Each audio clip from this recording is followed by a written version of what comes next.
Olá, quarto ano, tudo bem? Hoje na aula de ciências a gente vai dar continuidade à matéria que a gente estava vendo sobre matéria, né? Então a gente viu os estados da matéria, sólido, líquido e gasoso, certo? E hoje a gente vai ver a transformação da matéria. Então a matéria ela pode ser transformada. Ela pode ser transformada na forma, por exemplo, uma árvore, um tronco de uma árvore, é de madeira. Então você corta, lixa e faz um lápis. Então saiu da forma de tronco e foi para a forma de lápis, mas continua sendo madeira. Então isso é uma transformação de forma. Isso também acontece com o milho de pipoca, por exemplo.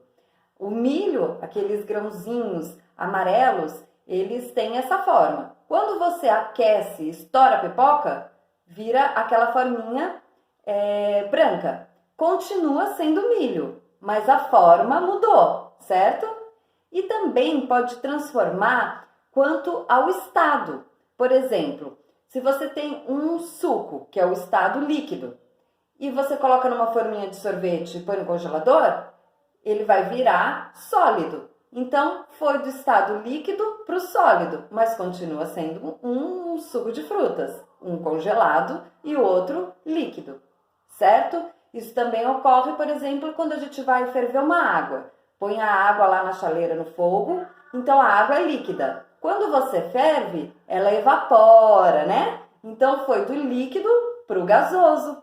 Então a matéria pode ser transformada nos seus estados. Do líquido para o gasoso, do sólido para o líquido, do líquido para o sólido, certo? Então tem duas formas de transformação da matéria.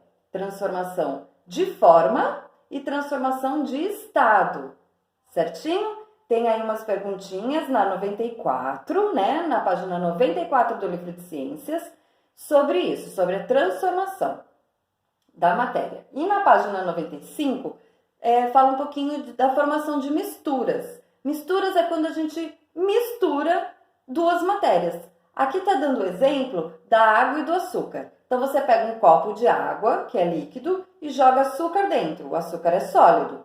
E mexe. Mesmo se a gente não vê o açúcar, ali tem uma mistura de água e de açúcar, de um líquido com um sólido.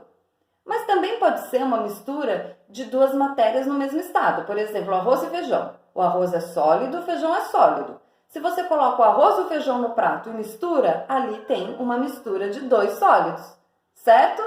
Tem aí duas perguntinhas na página 95 sobre as misturas. Então, hoje na aula de ciências, o livro vai ser na página 94 e 95, tá? Sobre a transformação da matéria e sobre as misturas. Um beijo!